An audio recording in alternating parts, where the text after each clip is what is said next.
12 p.m.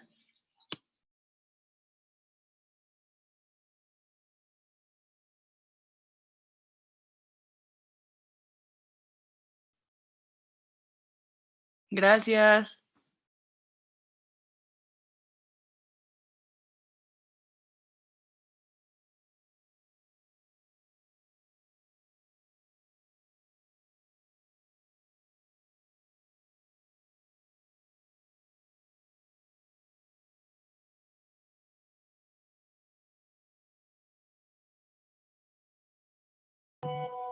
Bueno, pues muy buenos días tengan todos los presentes.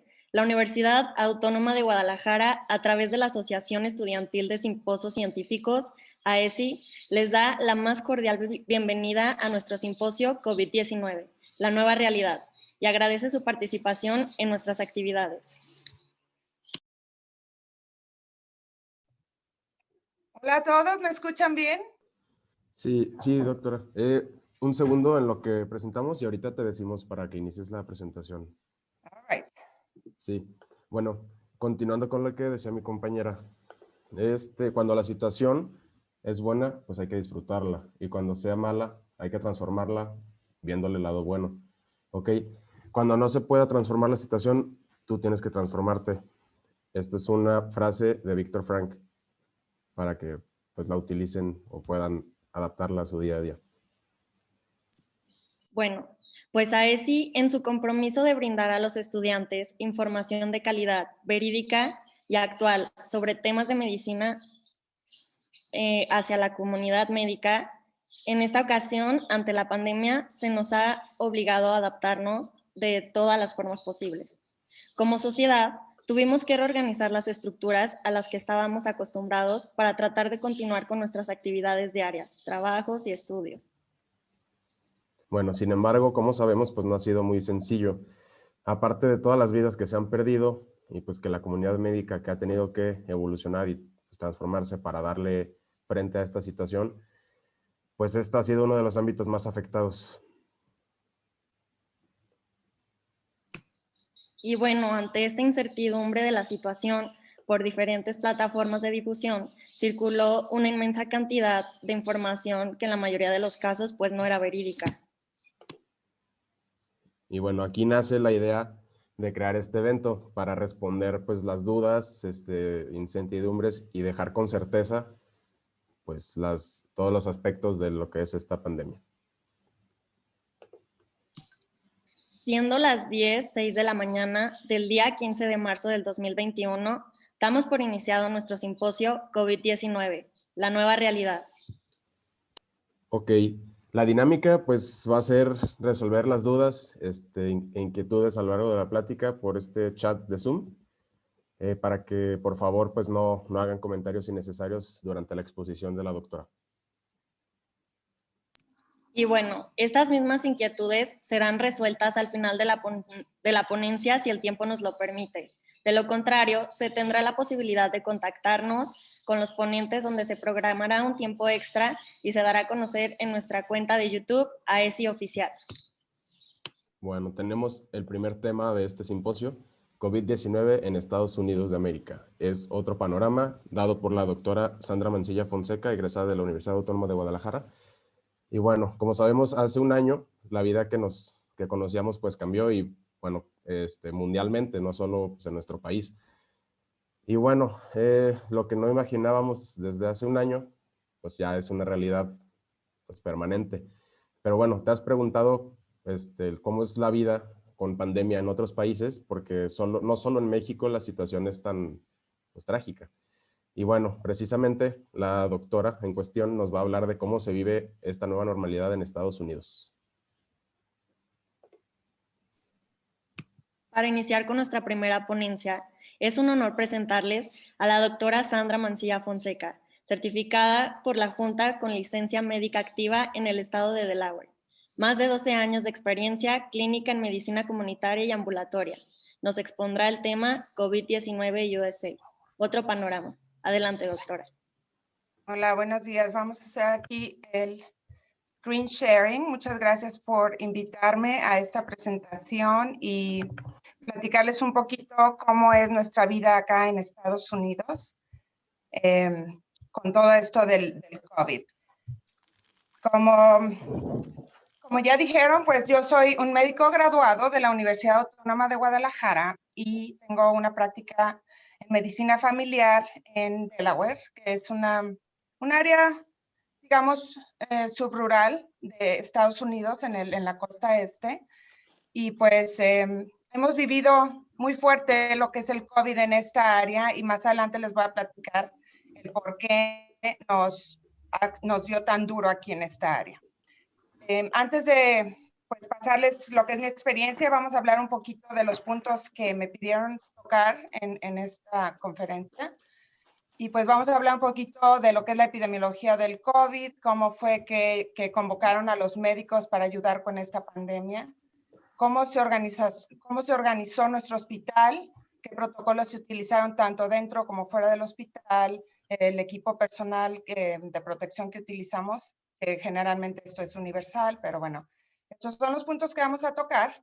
Diagnóstico, tratamiento.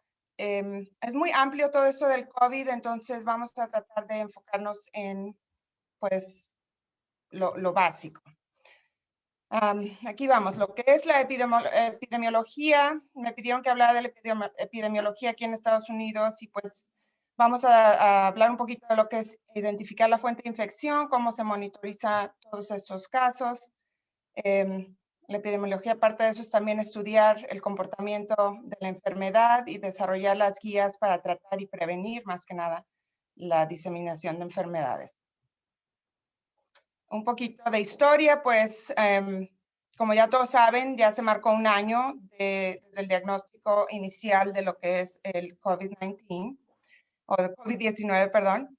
El 31 de diciembre del 2019, un grupo de personas en China se diagnosticaron con una neumonía atípica y se vio relacionado con que estos casos venían del mercado de mariscos en Wuhan.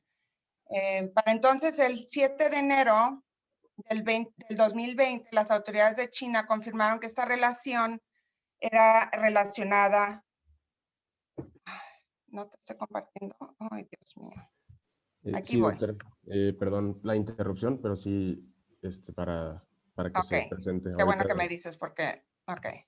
Un segundo. Aquí va. ¿La están viendo? ¿Ya? Ya está cargado. Ya se puede ver. ¿Y se ve completa? No, pero si le presiona a la tecla F5 ya va a funcionar. ¿Cómo estamos? ¿Ya? Bueno, si no funcionó con la tecla, ahí en la esquina inferior derecha me parece que está la opción para que se abra. Ya. Ajá. Listo. ¿La estamos viendo? Sí. Ok, gracias. Bueno, el 7 de enero, pues las autoridades de China confirman que este caso de coronavirus está efectivamente relacionado con el COVID-2019, que es un nuevo virus que se descubre. Entonces, en enero 30 ya había 9.976 casos que se habían reportado ya en 21 países. Entonces, aquí fue cuando ya nos dimos cuenta de que esto era oficialmente una pandemia. Entonces, cuando llegó aquí a Estados Unidos fue el 19 de enero del 2020, se detectó el primer caso de COVID-19. Era un hombre de 35 años que se presentó a urgencias en el condado de Snohomish, en Washington, con síntomas de tos, fiebre por 4 días, que de hecho había viajado 5 días antes a Wuhan y regresó a Estados Unidos. El 11 de febrero de ese mismo año, ya la Organización Mundial de la Salud nombra este nuevo coronavirus 2019 como el COVID-19, o después clínicamente se relaciona con síndrome respiratorio agudo severo, que también se conoce como SARS-CoV-2. Y esto es importante porque ese es el ese es el nombre de las pruebas PCR y NAT que se hacen y voy a hablar de ellas adelante. Cuando hice la presentación para ustedes, estos son los datos estadísticos más recientes. Esto es basado en el 11 de marzo. Aquí en Estados Unidos tenemos un total de 29.052.862 casos. De esos hay 527.726 muertes. Y precisamente hoy que venía manejando a la oficina, escuché que la CDC reporta que aún tenemos todos los días 50,000 casos positivos de COVID en Estados Unidos. Estos casos todavía pues son muy altos, pero se ha visto una reducción en los casos gracias al número de personas que se han estado vacunando. Hasta este momento tenemos 98 millones aproximadamente ya vacunándose. Ahora, un poquito de lo que es el comportamiento viral. El periodo de incubación del COVID es de 12 a 14 días, con un promedio de 4 a 5 días que empiezan los síntomas después de después de la exposición inicial. Generalmente lo que hemos visto aquí en la clínica es que aproximadamente el día 5 al 7 es cuando se empieza a complicar la cosa, si es que en realidad el paciente tiene factores de riesgo y se ve que vaya hacia el deterioramiento. Y como aproximadamente el día 8 al 11 es cuando se ven las hospitalizaciones. El Centro de las Enfermedades para Control de Enfermedades reporta que una persona, si se recupera, obviamente no es contagiosa 10 días después de presentar el síntoma inicial y 24 horas que estén sin fiebre y obviamente sin tomar medicamentos antipiréticos. Todo esto de la contagiosidad en realidad no es blanco o negro, no tenemos una prueba específica que nos diga, ok, el virus es contagioso ahorita, porque las pruebas que tenemos nos dicen, tienes la presencia del virus, estamos chequeando lo que es el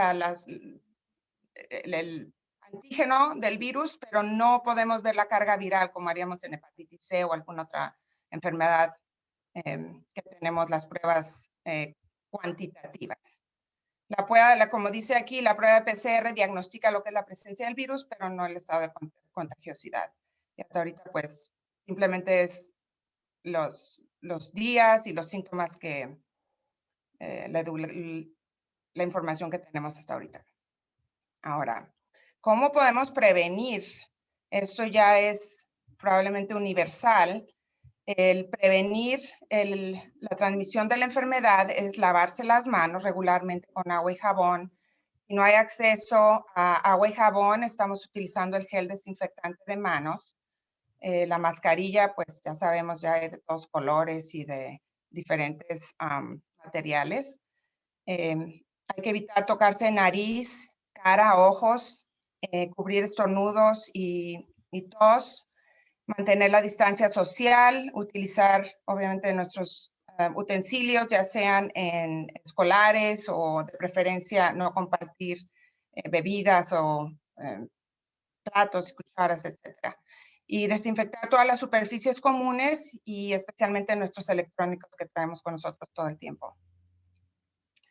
Ahora, ¿cómo fue que nos invitaron y nos motivaron más que nada a participar en esto del coronavirus? Y les digo que esto no fue fácil porque obviamente todos estábamos en pánico cuando todo esto empezó de que el primer caso se reportó en Estados Unidos y empezamos a ver rápidamente que más estados estaban teniendo casos. Nuestro hospital extendió una convocatoria a todo el personal médico, incluyendo médicos ambulatorios, porque obviamente necesitaban toda la fuerza y todo el apoyo de todos los médicos en el área. Nos mandaron una invitación diciendo que nos necesitaban y que todo esto iba a ser voluntario y muchas veces hasta lo que es la cobertura de malpractice se tuvo que ignorar, digamos. Nos iban a avalar por participar y ayudar a toda la gente que estuviera enferma con coronavirus. En algún punto en Nueva York, y eso bueno, está aquí a 4 horas de donde estamos, el gobierno se vio obligado a mandar apoyo militar. Había un barco, de hecho, que adaptaron para tener casos extra para el volumen que no cabían en los hospitales. La organización del hospital fue increíble. Yo no estuve involucrada en esto, pero tengo un amigo muy cercano que estuvo envuelto en esto desde el principio y él me pasó uno de estos datos que les voy a compartir.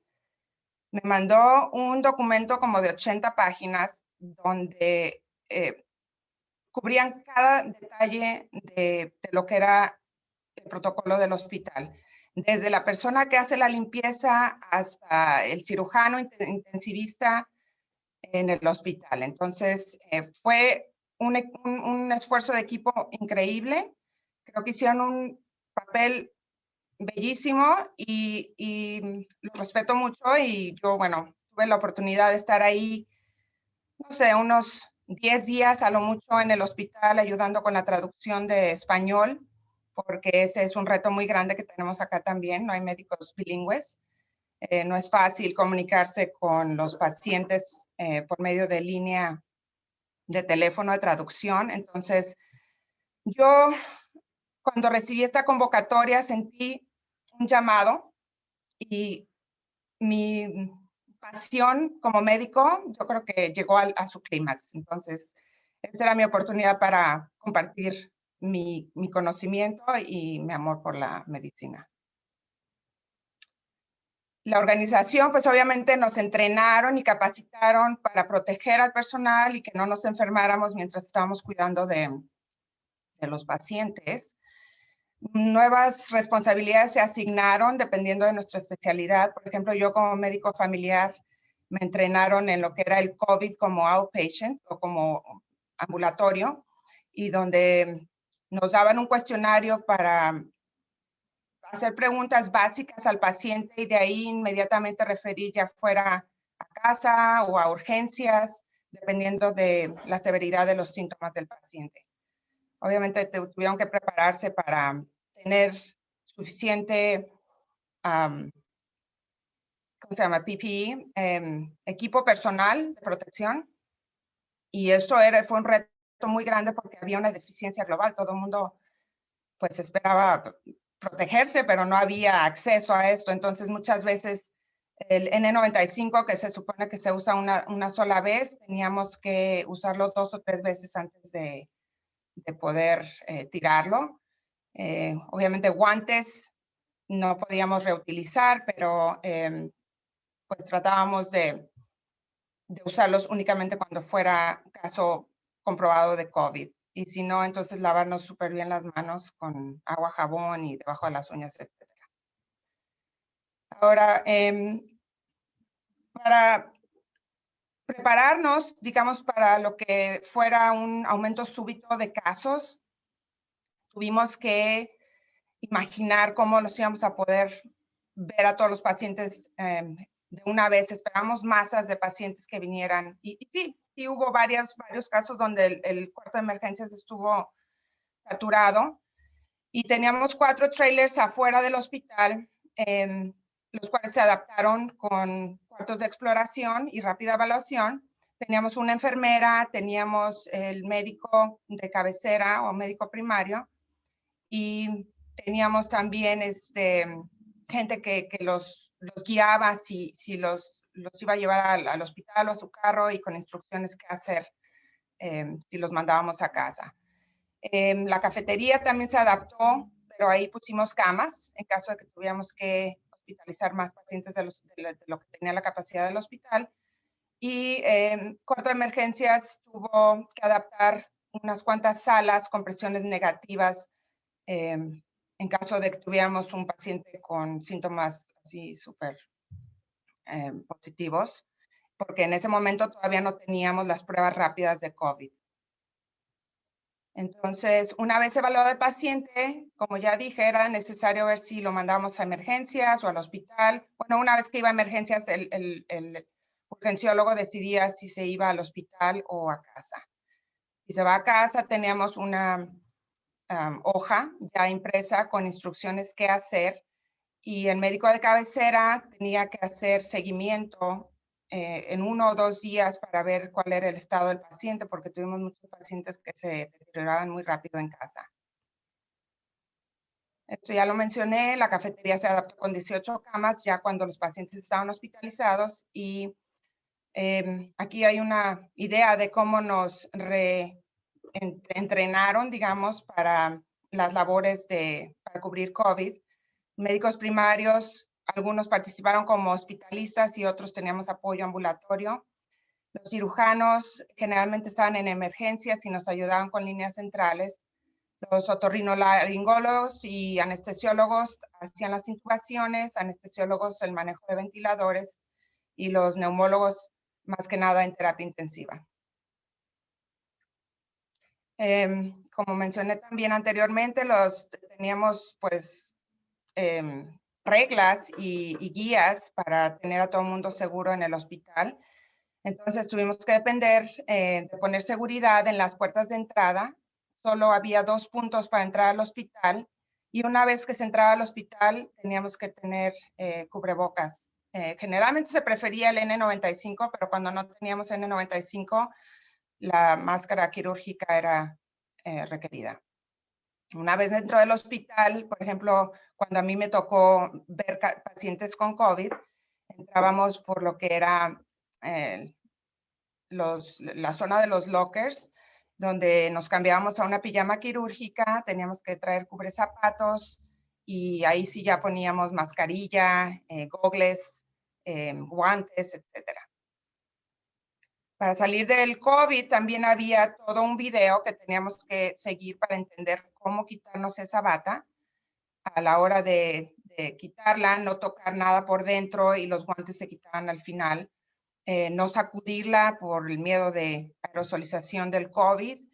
Y después había que lavar la máscara, los gogles, manos, y cambiarnos a ropa nueva. Si había tiempo y acceso, nos bañábamos en el hospital antes de regresar a casa. Aquí es un ejemplo de lo que es el equipo de protección personal: ojos, lentes, visores, y la máscara grande también cuando entramos a las zonas rojas, que decimos zona COVID. El cubridor de nariz y boca, de preferencia el N95 cuando estamos en contacto directo con pacientes positivos. Y cubrir el cuerpo con batas desechables que incluían, que tenían muñequera, y encima poníamos el guante y el cubrezapatos. Ahora, lo que fue interacción con pacientes fue muy difícil, porque obviamente, como ven en esta foto, el paciente está enfermo, está necesitando ayuda y no puede ver la cara de la persona que le está ofreciendo la ayuda. Entonces, esto fue un reto muy, muy grande, donde el paciente no puede ver las expresiones. Entonces, en Washington, un doctor surgió con la idea de poner una foto sonriendo de la cara de la persona que estaba cuidando al paciente, para que el paciente identificara a su médico. Y los pacientes, pues obviamente se sentían más cómodos viendo una cara detrás de esa voz que los estaba tratando. Imagínense el miedo de ver a alguien así vestido como astronauta, y tener el miedo de saber que estás infectado por COVID y tantas muertes. Fue algo muy, muy intenso, muy, muy padre participar en eso también. Entonces, la comunicación era sumamente importante, tanto con el paciente, informarles cómo estaban de su salud, pero más que nada, nuestro rol como médicos, y para lo que yo participé, fue comunicarme con las familias, porque el tener a tu ser querido en el hospital y no saber qué está pasando, yo creo que es lo peor que puede pasar. Entonces, constantemente teníamos que estar llamando a los familiares para darles actualización del cuidado que estábamos dando y de la salud del paciente. Y nuestra meta, más que nada, era, pues obviamente, mantener la integridad física, restaurar la salud, y más que nada esa salud mental y espiritual que el paciente necesita en estos casos cuando están delicados. Obviamente sin perder, sin perder lo que es el protocolo para la prevención de enfermedades y no enfermarnos nosotros. Entonces, para nosotros, ¿cómo nos cuidaba el hospital, digamos? Obviamente, brindándonos el equipo adecuado para protección personal. Muchas veces nos daban comidas. No nos faltó comida. Los pacientes, sus muestras de cariño eran con comida. Había una línea por teléfono de 1-800 donde podíamos hablar si estábamos estresados, si queríamos llorar, si queríamos rezar. Teníamos acceso al cura y teníamos también acceso a consejeros emocionales. Había ciertos cuartos de descanso silenciosos donde si había tiempo podía el médico descansar un poquito. Y obviamente echarnos porras. Todos echarnos porras porque estuvo muy difícil. Ahora, el diagnóstico, ¿cómo lo hacemos aquí en Estados Unidos? Generalmente tenemos un protocolo donde, y esto lo voy a decir como ambulatorio, porque esta es mi especialidad.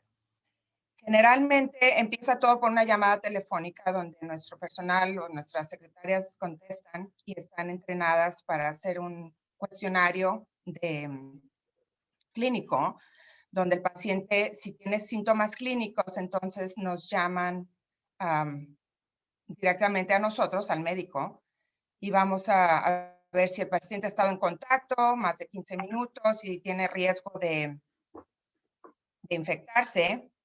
Entonces, o de que esté infectivo, entonces le ofrecemos una cita por videoconference o telemedicina y tratamos sus síntomas desde lejos para evitar que el paciente, si tuviera la infección, no nos contamine la oficina y ponga en riesgo a otros pacientes que vienen para otras situaciones.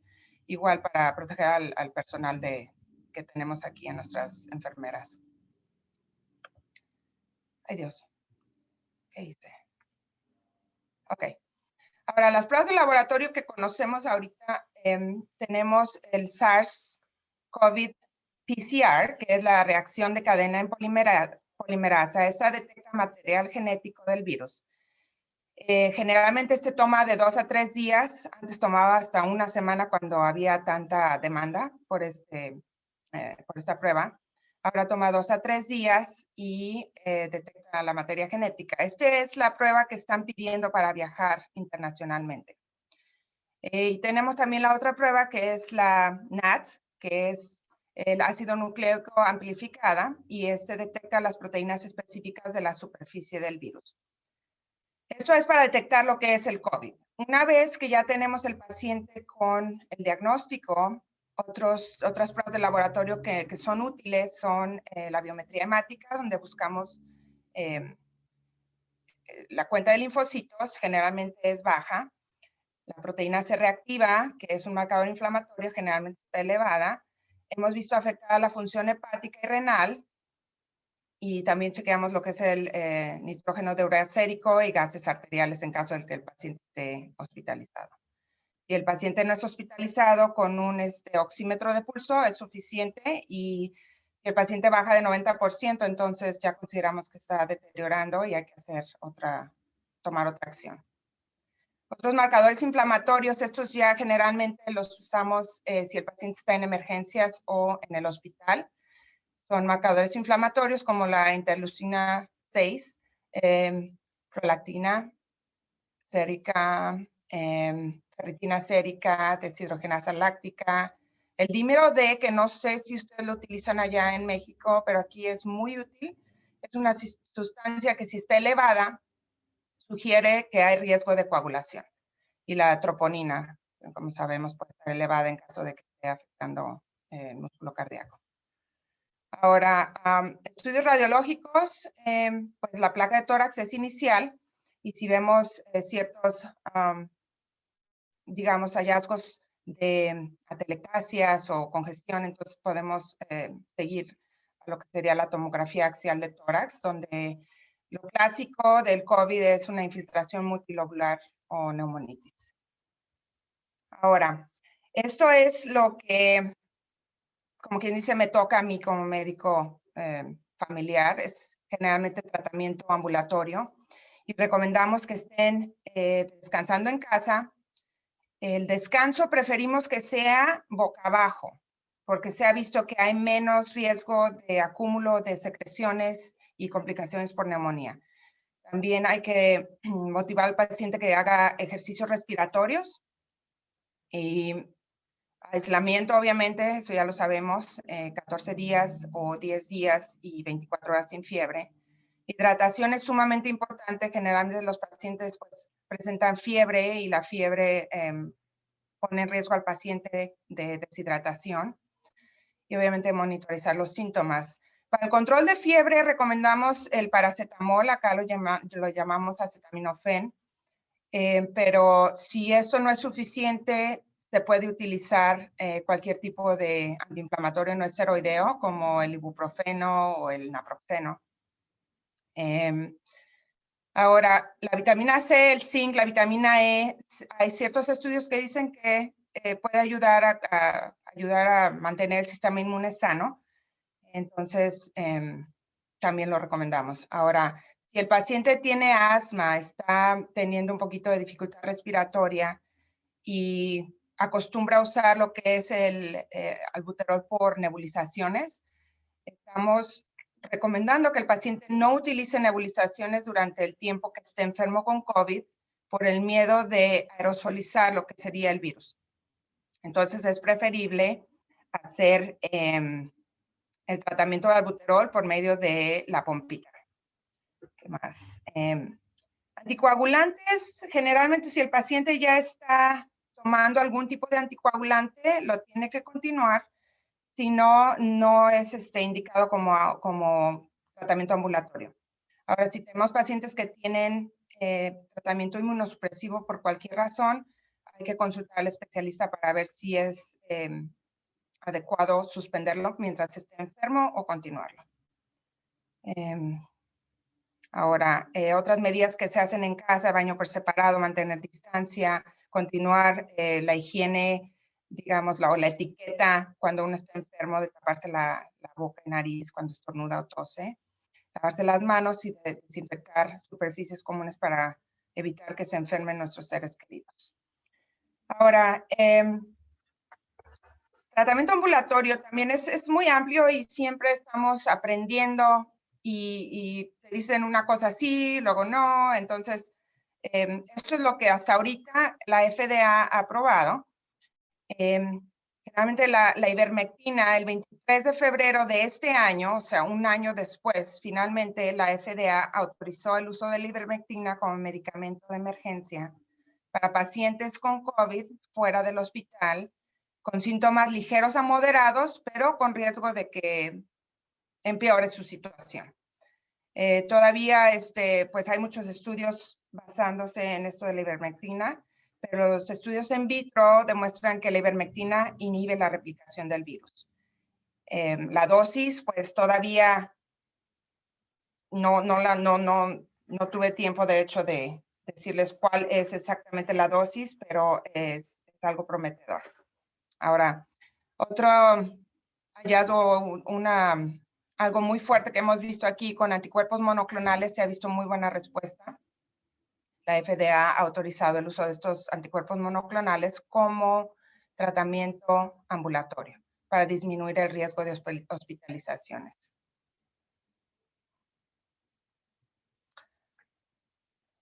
Tratamiento intrahospitalario, bueno, soporte respiratorio, líquidos intravenosos y el antiviral que se ha aprobado por la FDA para pacientes mayores de 12 años es el Remdesivir.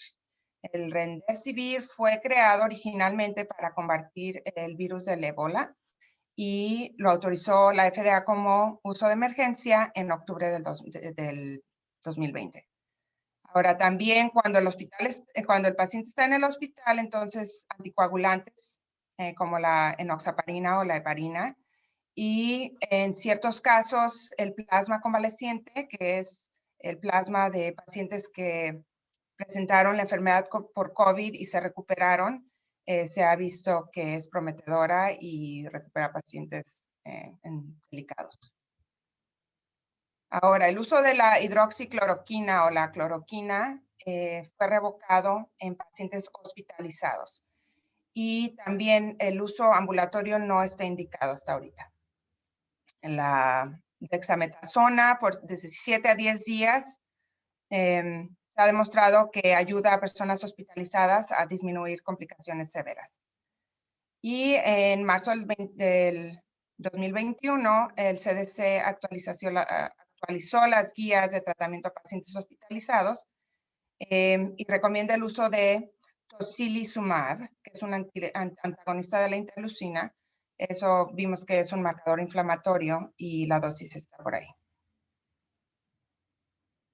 Ahora, los riesgos y pronóstico para enfermedades serias. Entonces, estamos hablando de personas que tienen enfermedades crónicas, tales como enfermedad pulmonar obstructiva crónica, diabetes, enfermedad renal crónica, pacientes en estados inmunosupresivos, ya sea que estén recibiendo trasplante, bueno, que hayan recibido un trasplante y estén recibiendo terapia inmunosupresiva para evitar el rechazo, pacientes con cáncer, etcétera. Y enfermedades tales como la congestión cardíaca, enfermedad arterial y hipertensión arterial. Ahora, los riesgos y pronósticos. Hablamos un poco de lo que son los riesgos, digamos, por condiciones médicas, pero les voy a decir una experiencia personal. Yo sufrí de COVID en enero 7 fue que me dieron mi diagnóstico. Mis síntomas fueron muy leves. Yo tuve un poquito de dolor de cabeza, que yo generalmente no tengo dolor de cabeza.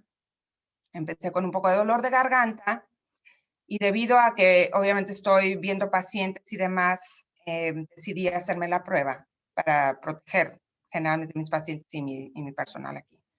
Y boom, positivo.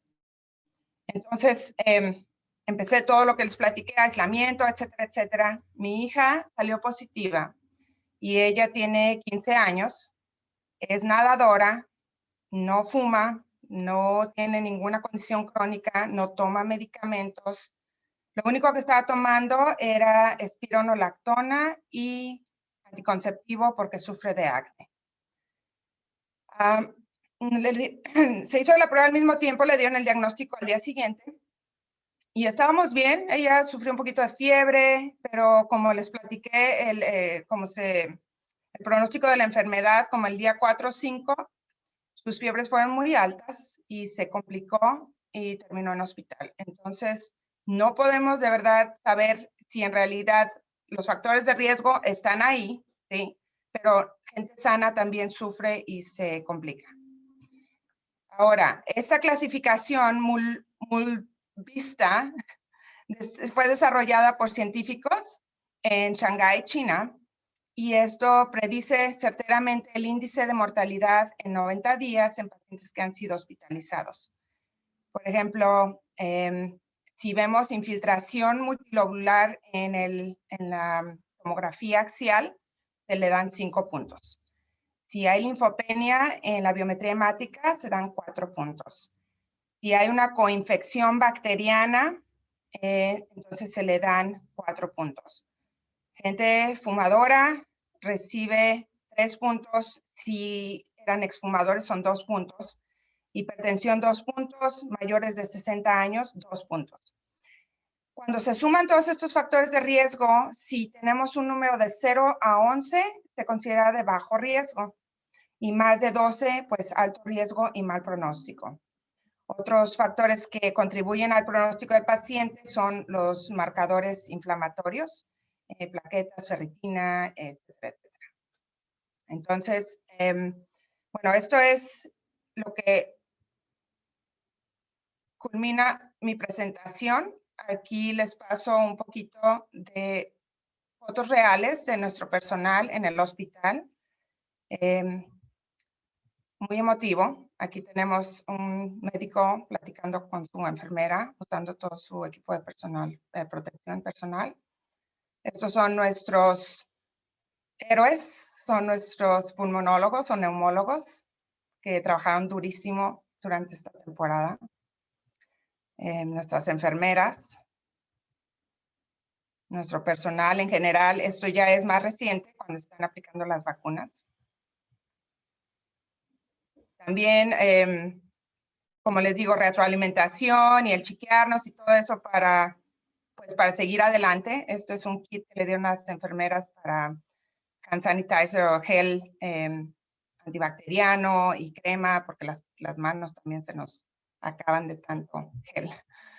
Y nuestras enfermeras motivando a la comunidad que se quedara en casa para poder regresar ellos a casa también. Nuestro personal de limpieza. Este es mi querido amigo Joseph Kim, que me pasó toda la información de cómo fue que se hizo el hospital.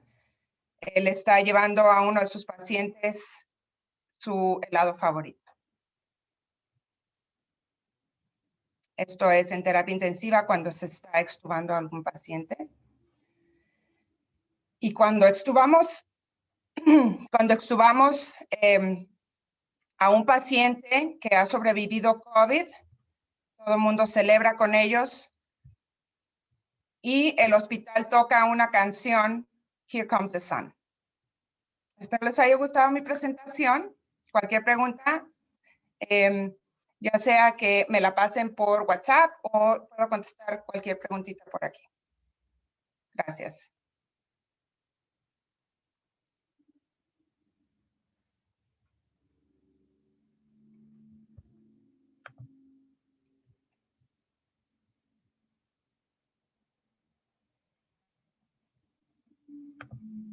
Ok, ¿me escuchan?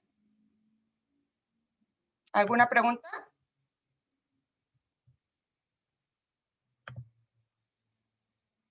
Rodrigo.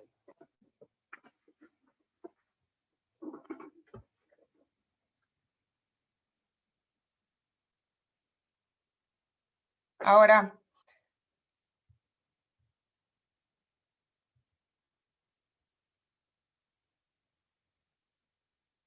Lisette Campos.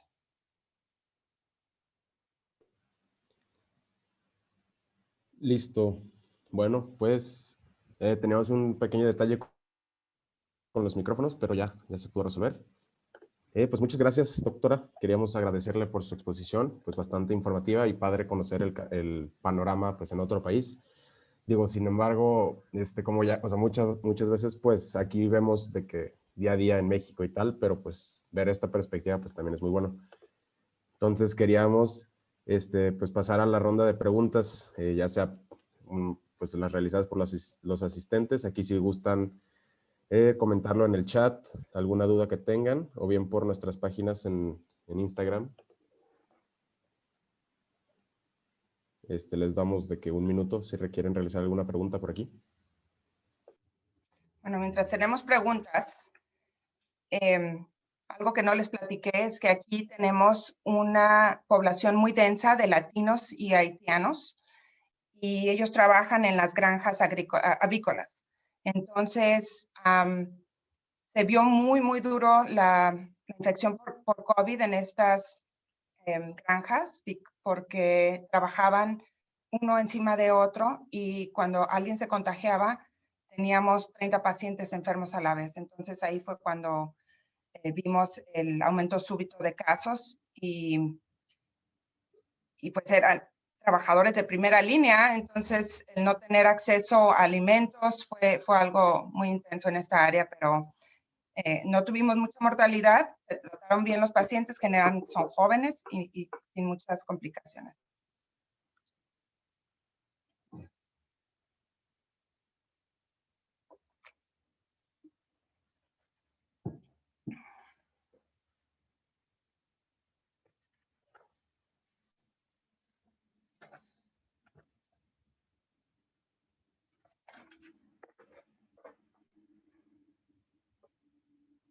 ¿Alguna pregunta?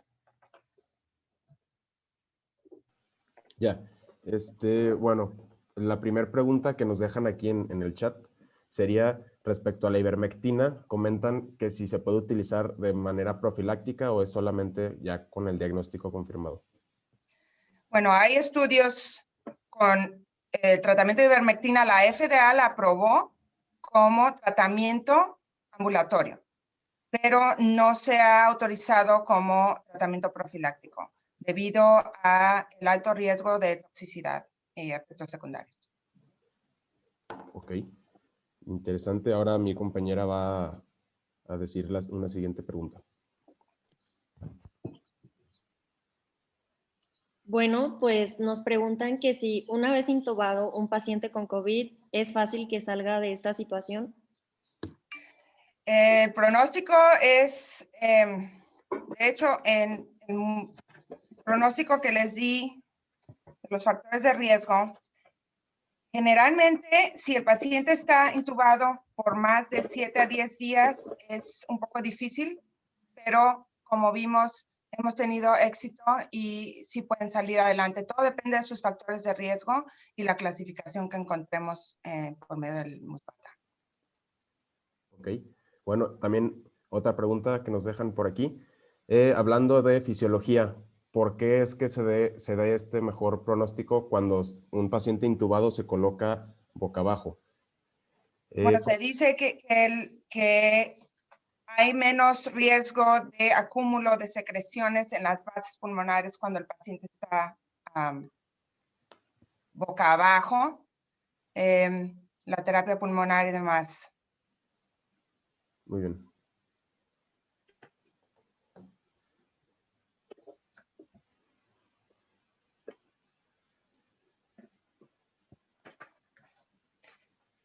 Pero pacientes intubados es difícil ponerlos boca abajo.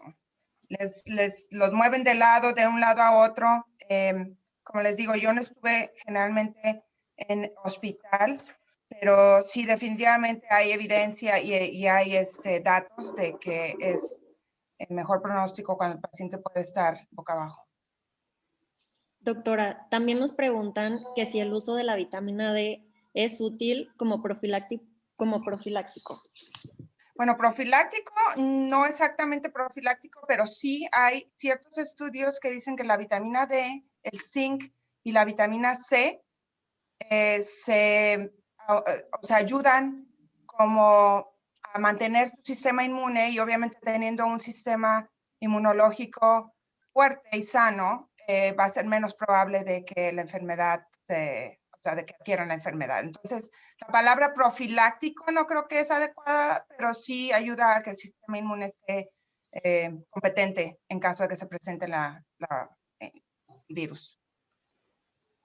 Bueno, y ya por último, la última pregunta sería que si personalmente, o sea, has notado una mejoría en la incidencia de casos con el inicio de la vacunación hasta el día de hoy.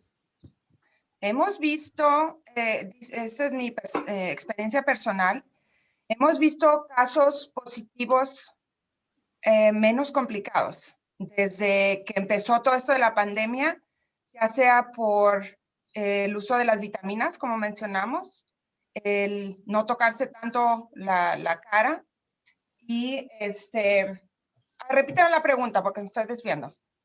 Sí, que si cuando inició este programa, el plan de vacunación en Estados Unidos, El plan de vacunación. ajá, ¿has notado o sea, de cuando inició hasta el día de hoy, una disminución de los casos positivos o no mucho? O sea, en tu experiencia. Bueno, los casos positivos han disminuido definitivamente. Y la vacunación yo pienso que tiene mucho que ver. De hecho, hay estados aquí, por ejemplo, Maryland, donde yo vivo. Yo trabajo en Delaware, pero vivo en Maryland. Y en Maryland ya levantaron las restricciones de 50% de ocupación en los restaurantes, ya están al 100%. Estábamos limitados a menos de 6 personas sentados en restaurantes, ahora lo abrieron a 10. Entonces, parece que sí, el gobierno está más cómodo que la vacuna y los pacientes están respondiendo bien a la vacuna y la inmunidad está ahí y hay menos casos. Todavía, obviamente, se presentan porque nos faltan muchas personas que vacunar, pero sí es prometedora. Muy bien, bueno, es bueno de escuchar. Pues yo creo que ya con esto cerramos la ronda de preguntas. Muchas gracias. Igual, las preguntas que no se pudieron responder en el chat, pues nos ponemos de acuerdo para ver si si después se las podemos responder por medio del canal de YouTube o pues igual les hacemos llegar la información. Les paso mi correo electrónico, no lo puse en mis diapositivas, les pido disculpas, pero por favor anótenlo. Sandra.mancilla@tidalhealth, es TIDALHEALTH.org. Cualquier duda que tengan, si quieren saber algo más de mi experiencia, digamos, aquí, porque no soy una experta en COVID, simplemente es mi experiencia personal con el virus y la pandemia aquí en Estados Unidos, con mucho gusto. Muchas gracias, doctora. Gracias a ustedes y suerte con sus estudios. Gracias. Agradecemos la excelente ponencia de la doctora Sandra Mancilla Fonseca. Con ella damos finalizada la primera ponencia del día. Los esperamos a las 12, que va a ser nuestra siguiente ponencia. Gracias.